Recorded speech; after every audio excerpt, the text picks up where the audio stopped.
Hi, I'm Stewart Scanlon. And I'm Mark Donovan, and this is the Bad Screenplays podcast. Me and Mark used to write comedy screenplays and TV shows. Unfortunately, we didn't get anywhere. So we've decided to pick through and review other people's efforts to see where we went wrong and have a laugh along the way. Yep, in each episode, I'll send Mark a script. He sends one to me, and we read them out totally unseen. Send your screenplays to us at badscreenplayspodcast@gmail.com. Hello, Stu. How are we? Evening. Very well, very well. How you doing? Yeah, not too bad. It is extremely cold. Freezing, isn't it? I've been working outside and it's absolutely freezing cold. My God. It's not fun. It's like you have to keep moving constantly. I was trying to decide, is it cold or am I just feeling the cold more? And I'm working underneath a railway bridge, building this set. Oh, yeah. And it's constantly permanently dripping in one little spot on like a block of mesh fence. And you want to see the icicles on the block of mesh fence. It's not you. It's not me. It's definitely not me. It's all frozen. I am enjoying the benefits of a nice thick pair of gloves now I've got older. Yeah, man. Oh, right? Yeah. Too right, yeah. Thermal socks and all the rest of it, like, definitely. Yeah. The kids can seem to run around in whatever, though, so I don't know. That's crazy, though, isn't it? Age has something to do with it.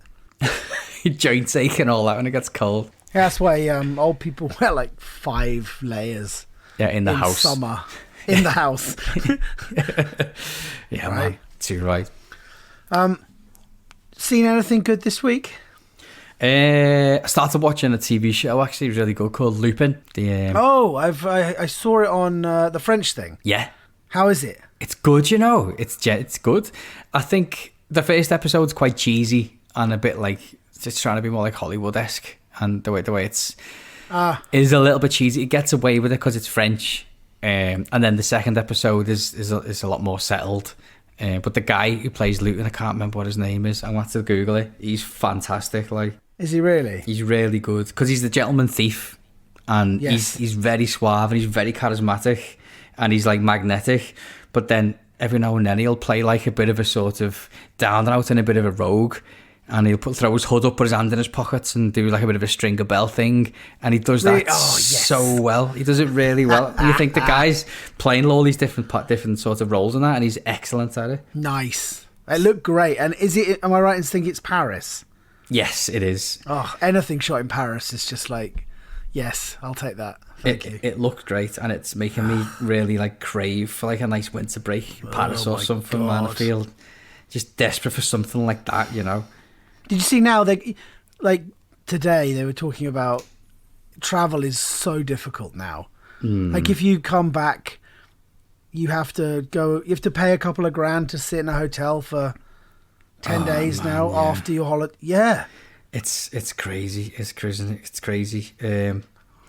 The guy who plays Lupin, his name is Omar C. His name is. He's very good. Okay, nice. Yeah, it's frightening because I've kind of been all for tighter restrictions, and then you see, oh wait a minute, this is quite extreme, and it's just going on and on and on. Ugh. Yeah, I'm with you though. It's, you know, there's a reason they're doing it, but it's just that it doesn't stop it. It doesn't stop it sucking. No, it's terrible. I'm all about we need stronger this, we need stronger that. You know, I'm like, you know, I've never once been sort of like a skeptical, and then when you see the government actually putting stuff in, you're a bit like, oh shit, it's like fucking North Korea or something.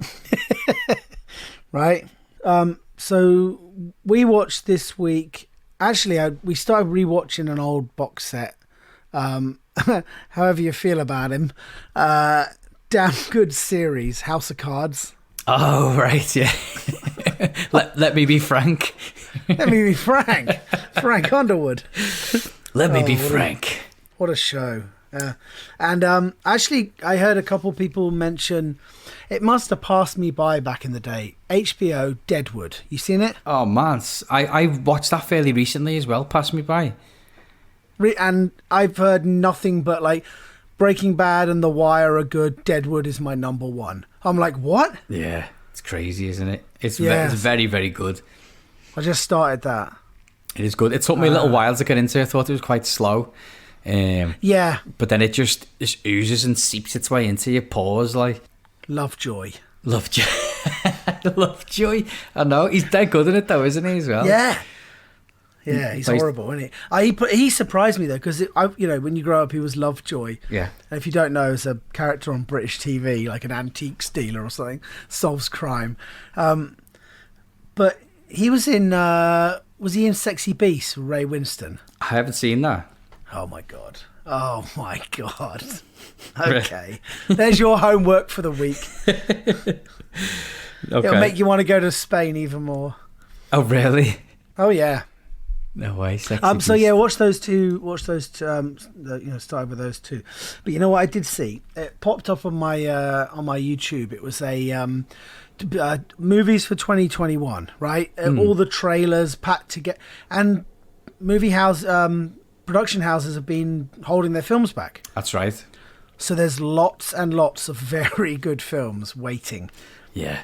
And I mean, this clip was sort of an hour long, and it was just trailer after trailer, like the new Bond film, Top Gun. I know you're a big Tom Cruise fan. Do you know what? On the sly, I actually am, genuinely. I know you are, and you're going to be delighted that I'm about to tell you that in 2021, Mission Impossible 7 is coming out. Yes! There you go. Coming to America 2. What? Eddie Murphy. Oh my God. The Little Things, this crime thing with Denzel. Okay. Kingsman. The next Kingsman. I didn't know they make another one of those. Oh, they made it, and it's waiting. And this detective trailer starts. It's Chris Rock as this like badass detective, and Sam Jackson's in it as well. And then it kind of goes off on a tangent. The trailer, it looks good, but it's part of the Saw franchise. Okay. So at the end of the trailer, like Chris Rock's in some tube station going, "Ah no, God," and you hear like ring, ring, ring, ring, ring. What the fuck? What's Chris Rock doing in a Saw franchise? Making some money. Making some money. Oh man, that's insane. Yeah. That's completely bonkers. There's a film I'm really looking forward to, which was supposed to come out last year. Have you ever read the book Dune? No. Oh man, it's like a proper sci-fi classic. Puts people. I probably watched the trailer. You probably, I'm 100% certain you will have seen the trailer of it. It puts a lot of people off when you say like sci-fi novel, because you have a general idea of what that's going to be or what the type of person is that's going to be reading that. But whatchamacallit? No, it is. It's a proper seminal piece of work, and they made a film about it in the 80s. It was his name's just jumped out of my brain. The guy who did Twin Peaks, what's his name? David Lynch. David Lynch, of course it was. So David Lynch did it when he was taking lots and lots of heroin, and it didn't turn out quite as well as some people wanted. Some people think it's great. I think it's generally a bit of a disappointment, but it's this huge book that's meant to be impossible to turn into a film, and the guy who's doing it is Denis Villeneuve, who did Sicario, Contact. Oh, nice. Not Contact. Sicario, Arrival, and he did the most recent Blade Runner. So yes. And he's the one taking the reign. And the cast is unbelievable, and it looks. Really? I've got high hopes for it. Like, it's basically a lot of it's highly influenced, like George R.R. Martin, and then it influenced George Lucas and all those dudes. Nice. Sicario is a great movie. Sicario, excellent, isn't it? That. Yeah, so good. I'll watch that. Anyway, speaking about excellent movies, Stu. Yeah. You sent me something. I've sent you a little surprise. What have we got? You sent me Kismet. Kismet. By Gary Rowlands. Kismet. What's that? Is that a place?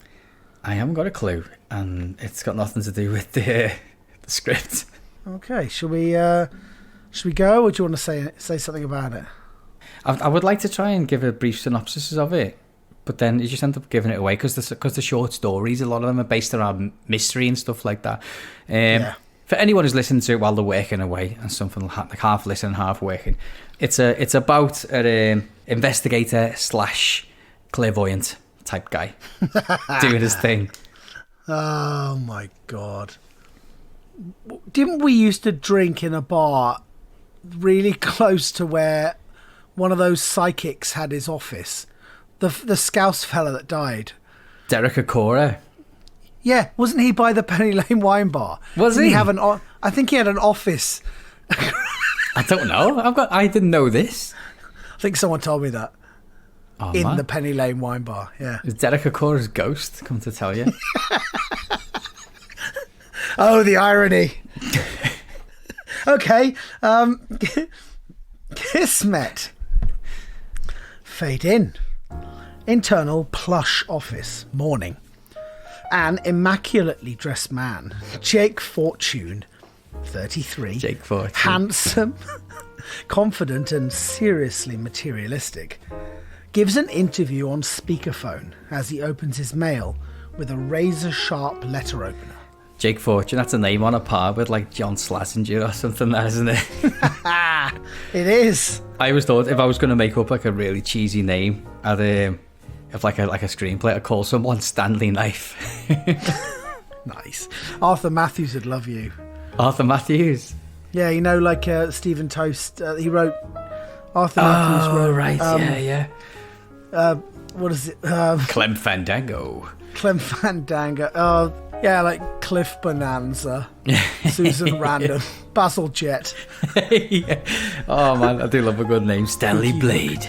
Stanley Blade. Yeah, nice. So Jake Fortune... That's a good name. He's a sharp-looking character. Mm-hmm. On the feature wall behind him, there are several expensively framed newspaper and magazine clippings of crimes ranging from murder to kidnap. They all have similar headlines such as "Psychic solves brutal murder," "Clairvoyant foils kidnap plot," etc. Okay, so we're getting a good image of Jake here. I done a bad murder. Sorry, Mum. No, the acid bath murderer. What's your favourite murder, David? Did you ever see... What's your best murder? Yeah, best murder. Yeah, acid bath murders. Sorry. I'm well aware that we end up just like rattling through quotes and what I think. That's the Psychoville quote, isn't it, for anyone who's interested? It's a Psychoville, and for very sharp-eyed fans of the League of Gentlemen, Inside Number 9, which is a stunning series. Oh, it's great. Like, I don't know how they put in that much work. 6 episodes a time for like 5 or 6 seasons they've done. It's just unbelievable. It's great. Yeah, did you see the one where David and his mum made a cameo, and they like sang like Soldier Boy or something karaoke? I haven't seen. I think I've only watched. Is there 5 seasons of it? Right. Did you say? I think I've only watched 3 of them. Okay. Yeah. The last 2 were like came out pretty quick, but I'm gonna send you. We're gonna tweet that actually. That clip. Yes. Yeah. Please do. Okay. Fortune on speakerphone. Well, now that we've agreed... Actually, what was the... He's a smooth talker, isn't he? Smooth guy. Yeah.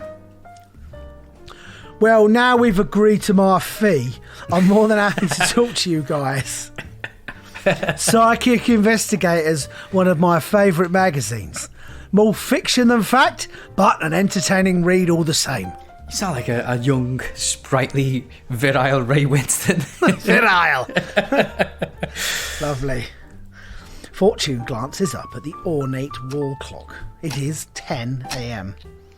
You got 5 minutes.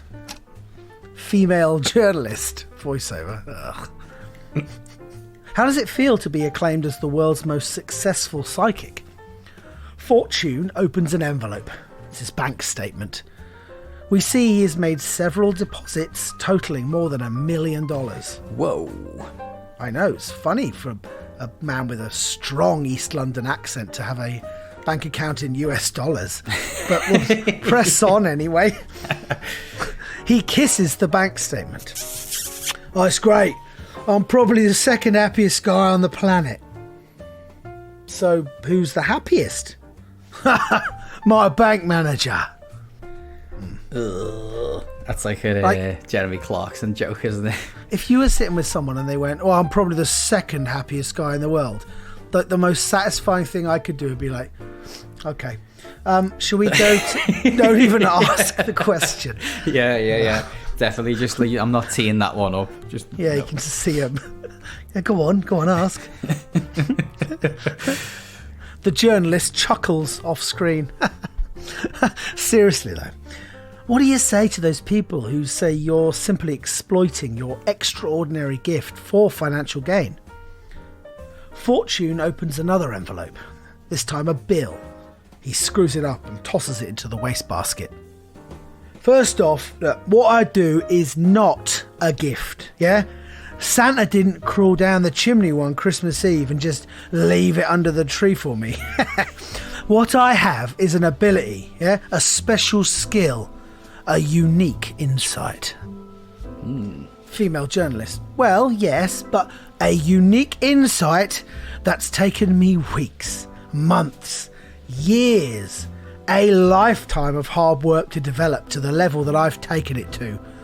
And for that, I expect and demand to be suitably rewarded. Oh, mate, do you know, I when I read this script, I went on YouTube and started Googling psychic investigators, and I hit the jackpot. What did you find? Oh, man, a lot of things. One of them was this woman who's a psychic. He was advertising as a psychic detective or whatever it was. And this, like, TV show, like daytime TV show or whatever it was in America, was, like, put together a sting on this woman to try and sort of like find out that she was just like taking money off people, and she was charging £400 a go. People were turning up with like evidence of like dead relatives and stuff like that, missing persons cases and stuff.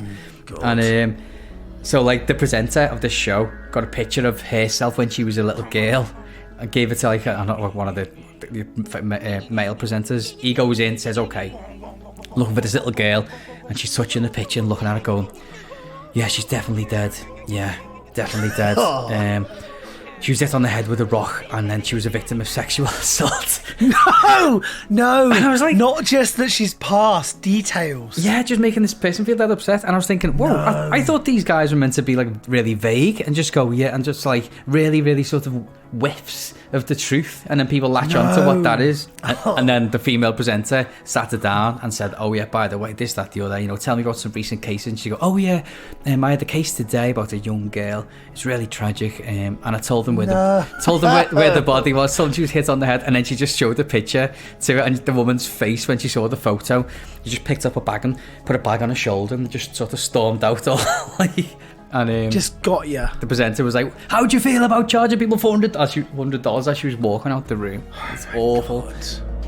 That's awful. I know. It actually happened. I bet she's still working though. Oh God, yeah, definitely. It's horrendous. I didn't know that there was such a thing. Oh my God, they're so... Ugh. Well, Jake Fortune here sums up like what I think of psychic investigators.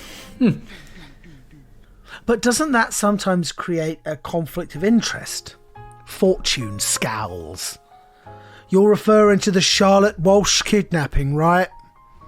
Well, yes. You know, rumour has it you deliberately withheld vital information from the police that could have led them to the kidnappers and saved baby Charlotte because you wanted a larger finder's fee?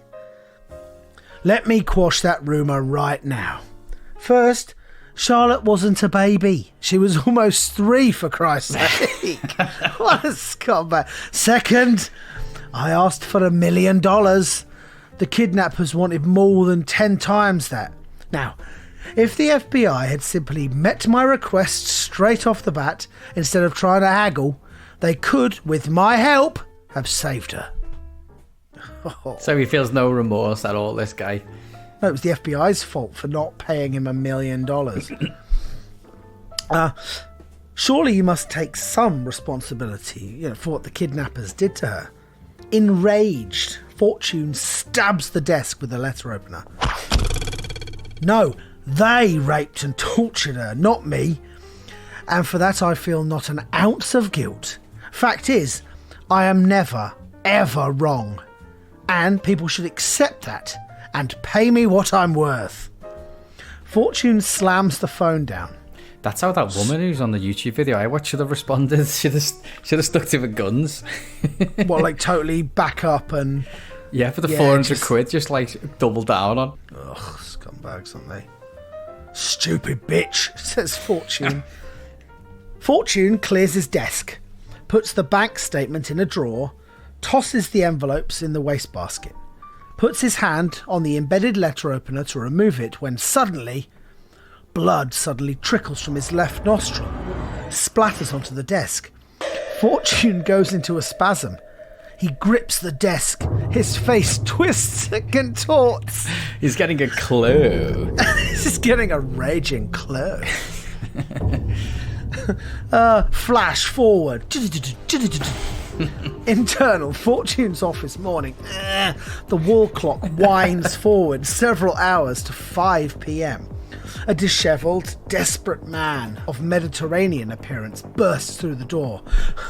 Andreas! Fortune, sarcastic. No, Jake Fortune. Please, you must help me find my beautiful boy, Andreas. He has been missing for over a week. Please, you must help me.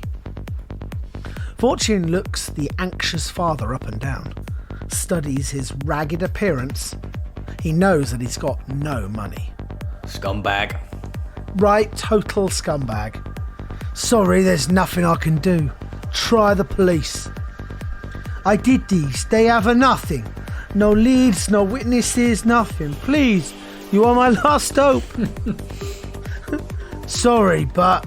The man rummages through his pockets and pulls out several crumpled bills.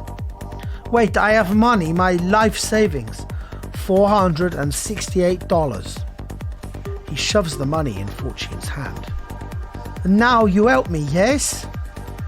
Fortune sniggers, throws the money right back at him. The man drops to his knees, clasps his hands together. Please, I beg of you. Fortune drags him up by his collar and hurls him towards the door. Get out of my pub. Get out of my pub. Have you watched The Boys TV program called The Boys? Amazon thing? No. It's really good, you know. This reminds me of it. It's basically another superhero thing, but it's a really good take on it. It's like, what if superheroes were a thing, but they were basically owned and employed more or less by a massive faceless like corporation, and really? They're basically like sports stars, and they basically they feature in films, and you see the faces on like Pepsi adverts and all that sort of thing. Nice. But then a lot of them are also really horrible and nasty and dark, and using the powers for their own sort of like satisfy their own needs and all that. And there's one guy who plays like the version of Superman who's horrible. He's genuinely horrible. Plays it really well, and it's about the corporation trying to control them and stop them from just acting out and all that. And it's really good. That sounds great. Good take on it. I would definitely recommend it. But this guy reminds me of a character called Mesmer, who's like a psychic sort of thing, and he's basically a bit of a pervert. He reads people's minds. But the guy who plays him is the kid from The Sixth Sense. No. But he's like... Haley Osmond or something. Haley Joel Osment. But I think he's like our age. He's like 37 or 38 or something like, and he's like really short, really overweight with a big beard and stuff like. And he's like a down and out drunken psychic. Like, it's that good. Using his powers for evil. Pretty much, yeah. Dirty bastard. But I think this is what it'd be like. People who just want money and just like, you know, to use their powers. It reminds me of that a little bit. Yeah, you know, you come up with something amazing, an incredible invention, and everyone figures out how to use it for the worst possible reason. Yeah. If superheroes were kicking around, totally, it'd be up to all sorts, wouldn't they? I think it's a fair assumption that there'd be money changing hands, there'd be some sort of capitalism involved. Like one of them with like a freeze ray. Just be working in like a fish factory, freezing fish. Yeah. With breath. Yeah, just working out a beach, serving like cocktails and stuff like. It sounds quite good, actually. Get out. Beat. Desperate, enraged, the man lunges for the letter opener. He thrusts the letter opener into Fortune's stomach, over and over again. Whoa! Yikes. Until he slowly drops to the floor. That'll do it. Yeah. Should have seen that coming, right? Shut up. You were going to do that. Fortune. That's ruined me Clinton Baptiste joke. I should have dropped it a little bit earlier. Oh, no. I'm getting the word nonce. Well, through the dawn of time, psychics have been with us for years. And he goes, yeah, right. Yeah, I know. You're right. Oh, my God. Oh, that's so funny. That's a great series. Have you watched seen Limmy's clairvoyant Raymond Day? No. Oh man, have you watched much Limmy stuff? Have I spoke to you about Limmy? I haven't. No. Oh man, he's got a sketch show, which is, when it's good, it's brilliant, and when it's not, it's like, it just shows that he didn't have much time to write it, and there wasn't much of a budget. But he does this clairvoyant Raymond Day, and it's fucking brilliant. Like, really, okay. It's really dark. It's really, really dark. He'll do one where he's like, oh, I've got your granny. Oh yeah, she's gone downstairs. Yeah. She doesn't like it. No, she doesn't like it. It's really horrible. Like, she doesn't like. It's good. Have a look at it. She's smiling down on you. No, she's not. Back to the present. Fortune comes out of his spasm, gets to his feet, paces up and down. What? Oh, so that was oh no, it said flash forward, didn't it? No, I think it was he was having a bit of a fit, and that was how he was using his powers and stuff. Wait, it said flash forward, and then the man burst in saying, "You got to help me." Let me see. Fortune goes into a spasm. He grips the desk. Flash forward. Okay, so he's having this spasm, and he's seeing. He's seeing the future. Because it was 10 a.m. and now it's 5 p.m. Right, yeah. I think that's a little unclear, though. I think the way it's been written there. Yeah. Just a touch. It is. Okay, so he's done that. He's flashed forward to 5 o'clock, and then he wakes up. He's been stabbed. He looks at the clock. It's 5:15, and now he's woken up, and it's, I guess, normal time again. Okay. Back to present. Fortune comes out of his spasm, gets to his feet and paces up and down. Shit. He grabs the wall clock and flings it across the room. That'll do it. Yep, that'll stop time. Stop time, yeah. The clock face shatters. Fortune hurriedly picks up all the broken glass and sticks it in the wastebasket. He puts the broken clock back on the wall. The time is stuck at 5:15 p.m. He quickly returns to his desk, grabs the letter opener, and waits. And waits. When suddenly, the Mediterranean man bursts through the door. Man. Andreas! Fortune lunges forward and stabs the shocked man in the throat. The poor man staggers about. Blood gushes from his throat. He collapses. Fortune drags the man's lifeless body across the blood-soaked floor. He opens a cupboard door, glances down at the dead man. Smug grin. Who says you can't change your destiny?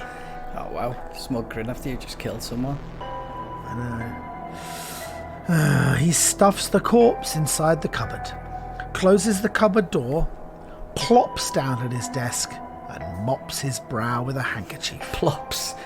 I know. You made it someone. I'm just going to plop. Yeah, ploop. It's just a big bucket of water on the desk. And he goes, ploop. Mops his brow with a handkerchief. The office door suddenly flies open. The exact same man bursts through it. What? Andreas! Fortune jumps up. No, you're dead. I killed you. The man looks horrified. What have you done to my brother, Andreas? Oh no, brother, you said Andreas was your son. The man sees the blood-stained letter opener on the desk. He grabs it and stabs Fortune repeatedly in the stomach. Andreas was my brother, my identical twin brother. He told me you were his last hope of finding his son, Andreas Jr. It all makes sense. What? Fortune slowly drops to the floor. He glances up at the broken clock. The time is 5:15 p.m. A wry smile and his eyes close forever. His eyes close forever. Fade out. Got you with the old identical twin and son of the identical twin brother Junior. With the same name. Twist. With the same name. Oh, wonderful. So he's burst in. He's gone, Andre. So maybe he was going to say, Andreas, help me, son Andreas. Yeah, that's it. Amazing, man. But you know what? He was a psychic. He was a psychic. He genuinely wasn't lying. And hold on, though. Can they see the future or the past? It said clairvoyance as well. Maybe he's just got all the psychic powers bundled into one. Yeah. Oh man! Again, when I was googling, it's just like on YouTube. Sorry, there's just so many cases of these like. It just gets psychic me angry. fails. It just winds me up, like, and I'm not mad at the parents and the audience looking for hope from their missing daughter, or all the people who want to. They're such scumbags. They're just parasites. They absolutely are. Just taking money off people. And it's just a circus act. It's reading someone. It's like a magic act, but with like real emotions. Yes. And I'm getting consequences. Edward. That's and you can see the parent nodding and going, no, yeah. Well, he had a friend called Edward. They go, yeah, exactly. Yeah. Oh, that's what I'm getting. They knew Edward, but then they go, there's like a couple in their like 40s crying about their daughter. And they close his eyes. And they go, I'm guessing she was taken before her time. She was. Yeah, she was. It was hard. It was difficult to let go. Yeah, it really was. Of course it was. Such scumbags. Have a look at him. Psychic fails on YouTube, man, because there's just so many of them getting called out. There's one where there's like the psychic on TV, and she looks so smug and so pleased with herself. And the woman who's speaking to was saying, I'm looking for my partner. They never found him. I'm just wondering if you can tell me anything. I tragically lost my boyfriend. They never found him. And the psychic goes, they never found him because he's in water. And just stops. And it's a dead uncomfortable silence. And the woman goes, yes, he's in water. That's why they can't find him. He's in water. And then the woman goes, oh, okay. He was a fireman. He died in 9/11. And you're just like, oh shit. And then she tried, as opposed to saying, I've got it wrong, I'm really sorry, she goes, but they were spraying water or something. No, she doesn't even go with that. She goes, he's in water. That's where he is. He's in water. Or he was clutching for his lungs. I think that's what I'm getting now. And you're like, just stop it. Just stop it. It's excruciating. It's so bad. He died on 9/11. Yeah. Oh no. He's a fireman, and there's no way he could have been in water. And this woman's so confident, like. It's like a pure hero, and what's she doing talking to? Oh dear. It's annoying, isn't it? It really is. It really is. It's quite satisfying seeing them just squirm and stuff, though. But then there's the people there who are emotional, and there's people who are speaking to them genuinely with some sort of belief. Like, I'm going to speak to this psychic. I'm going to get something from them, So they're already halfway there, Is it any different to religion in that respect? In my opinion, no. But I feel like people probably get a lot more out of religion. The comfort and the faith and all that sort of thing, Yeah, I'm an atheist, and I know you are, but some close family members are religious, and like they do genuinely get a lot out of it, and like the community spirit and stuff, you get something back at least. But with a psychic, it's like no, give me loads of money, and I'll just tell you a load of bullshit. Do you know what? Before this COVID thing happened, right, and we were going out on Sundays, we're going out on the weekends and doing stuff. I thought, is there a Sunday service for atheists?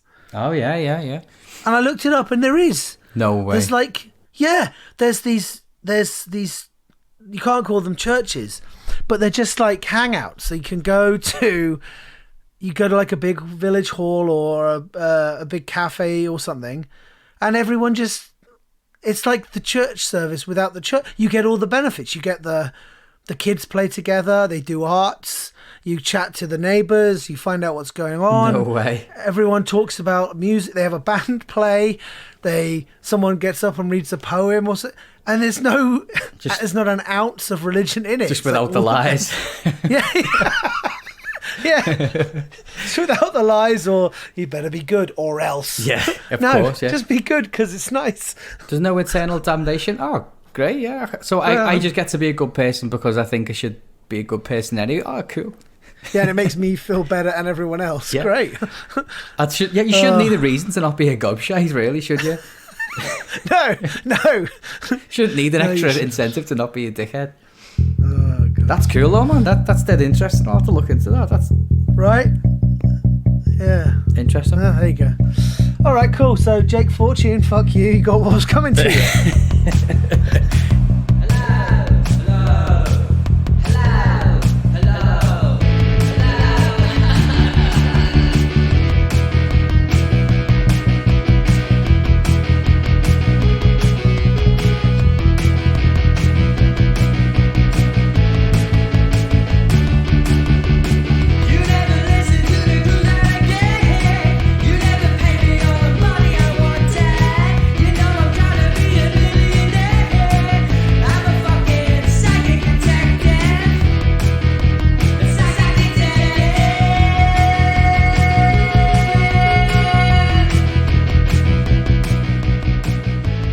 I've received an email from you, Stu, and it's a script in it called Protest Power.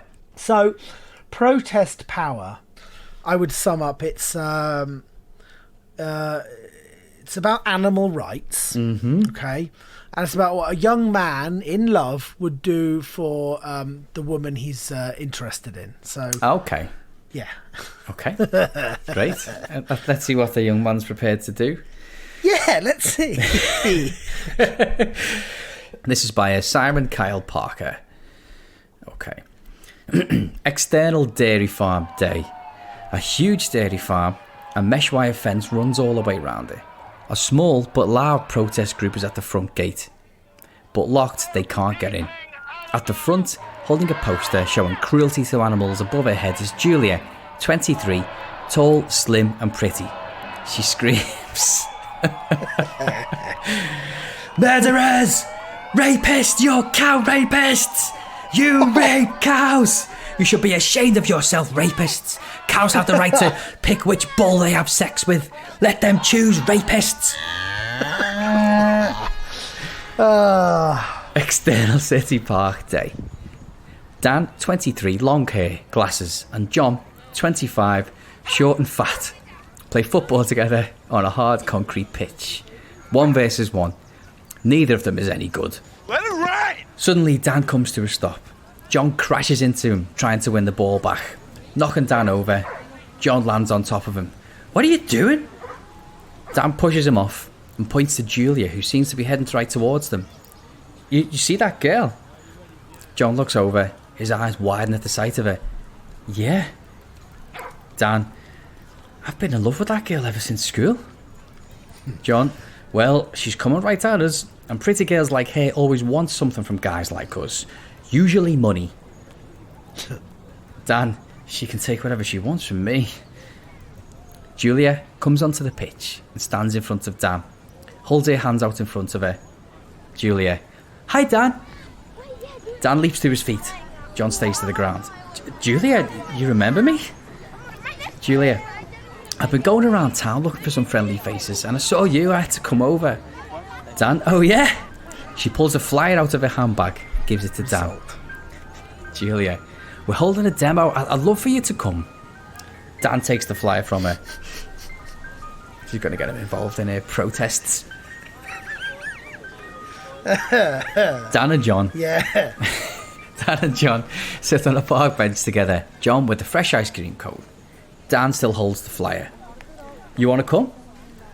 John, no thanks. How do you know a girl like her? Dan takes out his phone, shows the screen to John. We were in the same year in school. Now I follow her on Facebook, Snapchat, Instagram. These are some of my favourite pictures of her. I've masturbated over every single one of her holiday pictures. Whoa! Stalking's a very loaded term. I prefer to like it as extreme liking. Extreme liking. Oh, Mark. Think these guys are in the Dobby Club. Dobby Club. Gerard. Man with the tube up his nose. Man with the tube up his nose. Oh, man. Sorry. For the eagle-eared listener, that was another Peep Show quote. Never apologise. Never apologise. Mark Corrigan's looking at photographs of Dobby on holiday, and he doesn't want to call it stalking, he calls it extreme liking. It's so good. John, what a boast. Dan, she might have searched the whole town just looking for me. John, that's hopeful. Dan, a demonstration outside the farm, just me and her. It's so romantic. John, it sounds like she wants a whipping boy and you're all lined up to be it. Dan stands up. I've got to go. John has some more of his ice cream. Your funeral. You follow your heart, Dan. Follow your heart, Dan. It sounds like he's just ignoring common sense, doesn't it? Yeah. John, your funeral. I don't have the energy to try and stop you. It's too hot today. Internal house kitchen day. Dan enters the clutty and messy kitchen. A pile of dirty, unwashed plates in the sink. Julia sits at the table with a group of other hippies. Oh, I can't stand hippies, man. Oh, me neither. Did you watch The Serpent? No. Okay, it's most people I've spoken to watch this program called The Serpent. It's quite good. I think it's massively overrated, but it's quite good. Like, it's about a murderer in the 70s, I think it is, or 60s, and he just picks off like young, like American and like British and travellers travelling by themselves, and he basically steals from them and kills them. That's his bag. He's horrible and he's dead manipulative, and the guy who plays him really good, but it was dead distracting because I fucking can't stand hippies. So a bit of you's going, good for, get him. Go on. Yeah. He's getting away. Ah, yes, got him. A little bit. Oh, I love it. The Serpent. Oh, is that what that was? The BBC thing? Yeah. Oh, I never got into it. Nice. I mean, it's harrowing and it's a true story and some of them are real people, so... Crusties, as our Prime Minister would call them. Crusties. Oh, my God.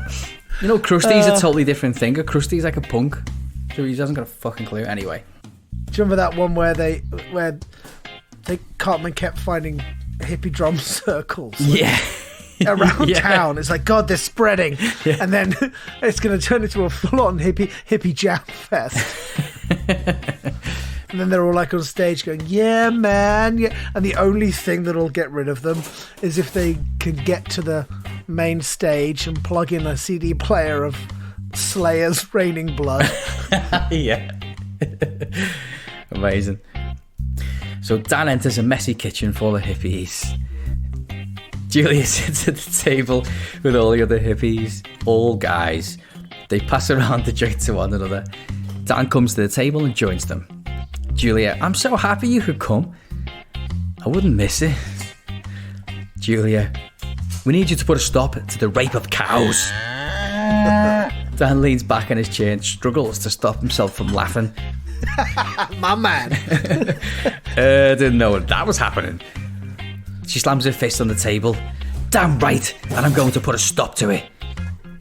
All the other gathered hippies yell and cheer. I bet they don't do it very loudly. Dan. Yeah, man. Yeah, woo, yeah. Woo. Dan, all right. She reaches across the table, takes Dan by the hand. This is our mission, Dan, and I hope you'll join us. Dan, stop cows from being raped. I'm sure I can get my head around that. Cool mission. You can count on me. Internal band day. Julian kneels on the floor of the van with Dan. The men with Ven. With Ven. Den with Ven. Men with Van. She rolls out a crudely home-drawn map of the dairy farm between them. Jabs her finger down against it. Julia, I'm gonna blow it up. You what now? You're gonna what? Dan leans forward, getting closer to her. Did you say blow it up? She looks at him, reaches over, gently holds the back of his head. Their noses almost touching. And when it all goes off, I promise I'll have sex with you to celebrate. Dan chokes and coughs. What? Really? Perfect. Perfect. Dan goes in to kiss her. Julia dodges out the way. Not yet, Dan. He's being played. He is. Julia, afterwards, so you've got to do what I tell you, okay? External dairy farm day. Dan and Julia lead the way to the front of the dairy farm with the other hippies following closely behind them. Dan reaches down, tries to hold hands with Julia. She slaps his hands away and won't let him. Dan, this is like a dream. It's beautiful. We're going to have to save some animals. This is your mission. And I'm a man of action. And I'm going to end this dairy farm's evil plans. No more rapes. No more sexual assaults against beautiful cows. All the hippies cheer loudly, celebrating. He looks across at Julia and winks at her. She gives him a thumbs up reply. Nice. The thumbs up emoji. External dairy farm day. It's the least expressive and least sort of committing emoji, isn't it? Like a thumbs up. Yeah. External dairy farm day. They all gather at the closed gate. A couple of the hippies try and shake it open, but it's locked tight. Julia opens a backpack and pulls out a real looking suicide vest. Oh. Okay. Suicide vest, you say? She puts it onto Dan, making him wear it. Oh my god. Yeah. Dan resists. Of course he does. Yeah, of course. What would be your reaction to someone putting a suicide vest on you? Nope. Dan resists. But as Julia places a gentle kiss on his lips, he gives in and lets her. Fucking hell. Oh, Daniel. She locks it in on him. Click. Checks the wires running across his chest. Julia, you're our mission now. Like I said, I'm going to blow it up. Dan, am I going to be okay? You going to do what now? We're going to what? Julia, you will become a symbol. Your name will be known throughout the world. When people think about the end of raping cows, they'll think of you. Dan, and what about us having sex? Is that still going to happen? Julia, climb the fence, my love. Complete the mission. You'll be my hero. Dan, I can't do this. Dan, breathing heavy, starts pulling at the vest, pulling it up and then down, fidgeting. It's too late now, Dan. He's past the point of no return. Julia reaches out to grab hold of Dan's wrists, as do the other hippies. Oh no.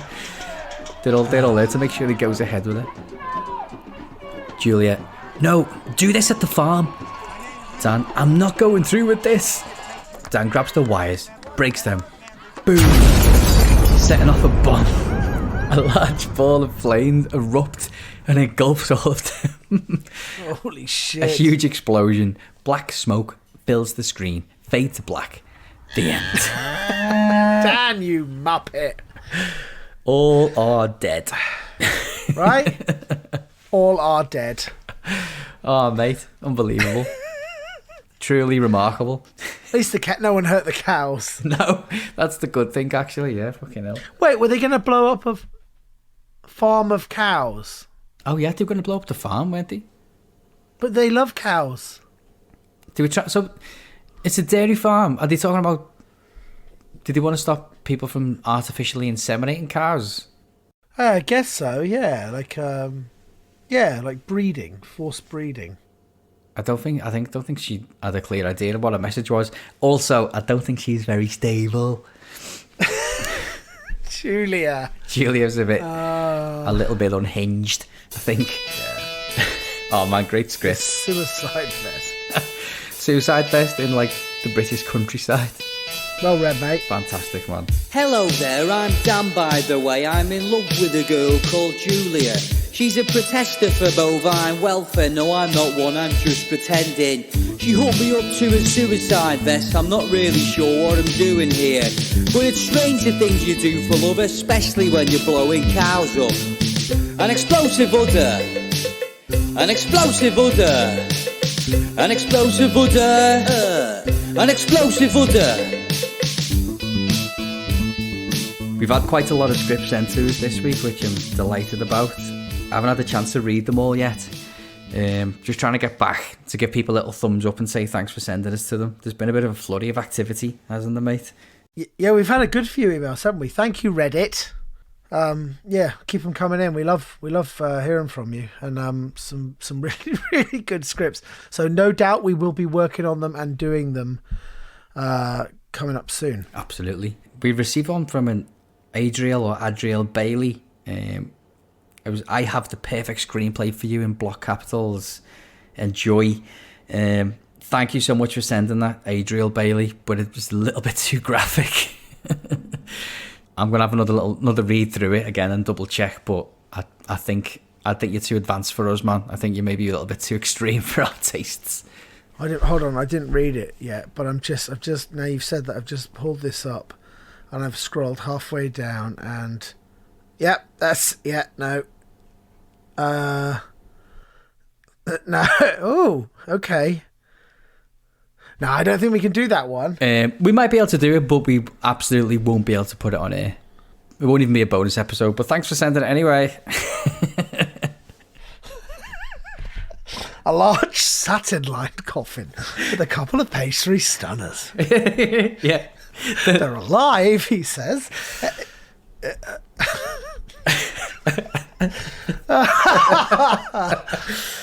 Proper mic cleaning. But yeah, please keep sending them to us. If we don't end up using them on the show, it's not because they're no good. Sometimes they're quite long. A lot of the scripts you read are maybe 7 pages to 10 pages.